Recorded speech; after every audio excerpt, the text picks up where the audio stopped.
Sumayyaa maatti seetan jarra keenya ani maqaabiriyaatti seentu sifaana hin seenu. Yoo deemte abbaa barbaadde tarmaxammaxee maaltu na dhibee yoo rabbiin hin sodaattu ta'ee yooti tarmaxammaxee ani boolla si wajjin hin seenu jette Saidoodhaan jechuudha. Sumayyaa baga nagaan dhufte garuu waan hundumaa soba ta'uu isaatti thank you so much.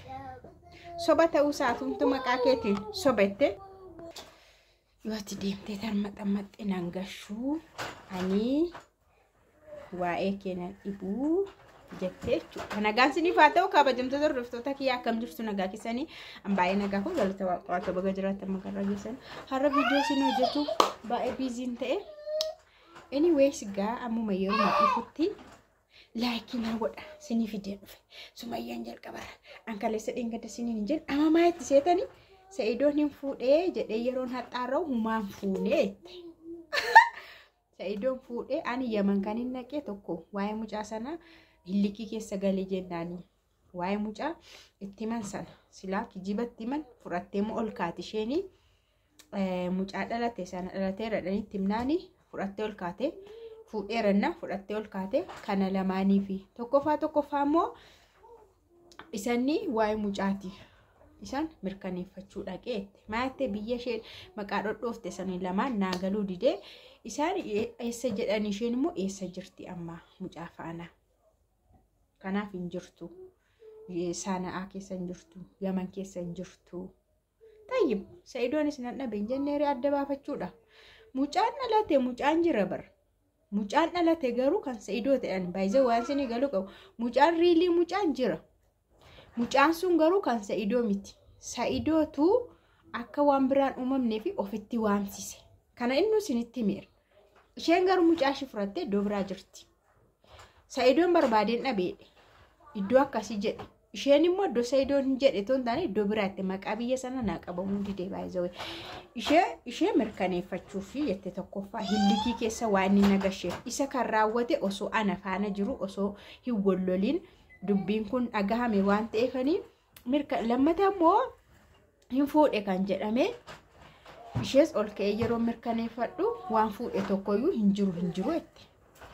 Saidooni hon jedheema beekaa sagalee natti ergisiise kana isatu sagalee natti ergisiise hin jettu seetanii amma keessuma baate Saidoon sagalee natti ergisiise beekaa waan hin jedhu laaluufi keer Saidoon beekaa maqaa of balleessaa argitanii taaktikii ishii sakaleessa ofiishii hojjette har'ammoo awudensiitti akkatti himtuudha minaan hordoftootatti akkas jettee himte jechuudha.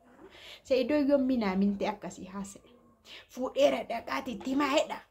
Sa'ayyuu fuudhee qabatamaa fuudhettu mataansaa zooreera ganammoo kan biraa fuudheera Sumayyaatti maa waashin maal waayati jettu oo beeka'u maal jechuudha kun ofiishii falassaftee sinin jedhamte an kijiba ofiishii riikardii goosistee waa'ee maqaansaa waa'ee intinas kijiba goosistee har'ammoo gadi baatee dhuftee uzubillamin sheexaan jette.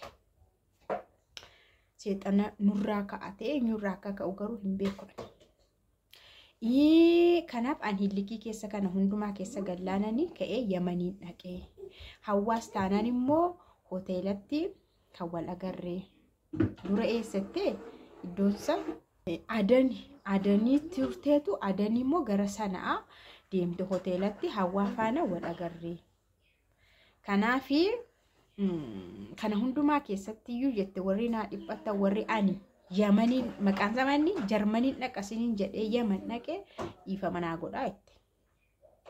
Ani kana mirkaneeffachuuf haxaarraachuuf jedhanii gara Yaman deemee humaa waan argatte tokkollee immoo qabdu dadhabbii malee jechuudha. Inna amma immoo maalaa softi waa ishii dhiistee waa'ee maqaansa hajjiin waraanamee hajjiin hin waraanamee hiriyaa akkamii turanii أعوذ بالله من الشيطان جارتين هجي سihiri hojjetti jedhanii kana odeessitee jechuudha. Sumayyaa malaaqitiin dubbii harkaa badee jira moosniin jira isheen hin dhiisteenna ganaa bakka dur isa diraamaa hojjette ganaa arramuutti as deebitee jirti jechuudha.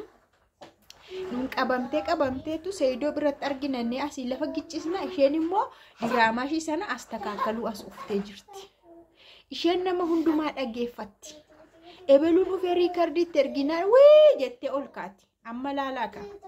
Saidoo Yamanitti fuudheeraa inni warri Saidootti hin dhiyaanne akkasumatti miidiyaa irratti beeknuyyuu Saidoon rakkina dubartii qabaa kan as deemee achitti qurub jedhaniitii fuudhu inni lolli. Isheen immoo amma humaa waan fuudhe tokkollee hin jiru jette. Waa'ee mucaa immoo nan mirkaneeffadha jedhee naqette mucaa iddoo isheen barbaaddu kan biraa mucaa iddoo isheen jirtu kan biraati jedhanii jette. Ammas mucaan sun kan Saidoo miti.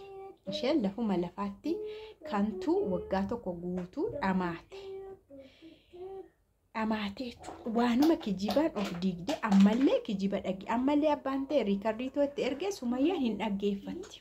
Akkasitti hin ta'a jara keenya abbaan barbaadu fuus natti godhee baan fudhadhee ol baamoon wanti ni godhachi kaatee Saidoodhaan yoo tarmaxammaxxee maani kanatti maa tarmaxammaxu maani bakka waanuma kiswaa malli kiskisaa wee afaan Oromoo isaan dhabe goo akkas yoo taateyyuu ani jireenya kee nan ilaallatu. Waan tokkollee nan ilaallatu. Yoo fuutes yoo dhiistes nan ilaallatu jette. Fuutes dhiistes nan ilaallatu jette. Fuudhennaadhaan immoo nan haqeen cheekii godhaa jette. Sumayyaa. Mataan keenya nu dhume Sumayyaa wajjin. Isheen amma maal ta'a yoo isti amma mirkaneeffatte maaliif dhiistee Saidootti hin araaramtu. Hunduu kijiba akka ta'e argitee akkuma siirii hojjetti jetteemti goosh jaartiin hajii siirii hojjetti jedhanii jette. Dhageessanii dhageesse. Akka jaartiin hajii isaan irratti siirii hojjette yoo dhageenye. Akka isheen kijibaa waa'ee mucaa'oo itti himte hin dhageenye. Amma sagalee ta'aa fiirsitee hin beeku hajiidha. Hajii waraanamee jedhanii siirii hojjetti. Kana kan erga dhageesse dhuguma kan isaaniin diige.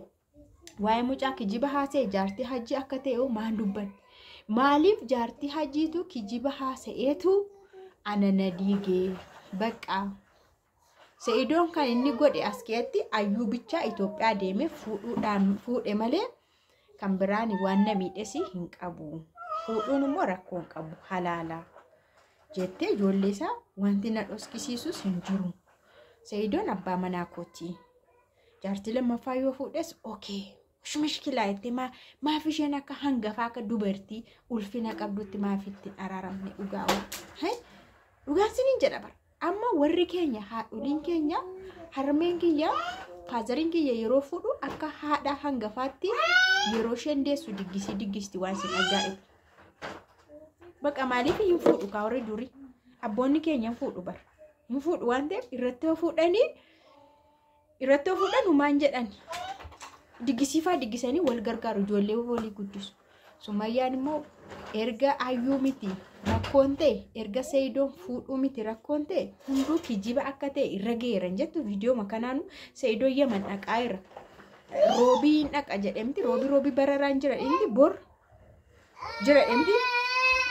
Kanaafiyyuu maaliif hunduus kijiba baqanii mataana nyaate uummanni Saidoollee soorii. Waan fuudheen qabu mucaallee kan isaa miti anatu diigame jireenya kona diigan jettee viidiyoo kanaan maa Saidootti hin araaramne. Ganaa asii laangessite ganaa kan bira anan aare.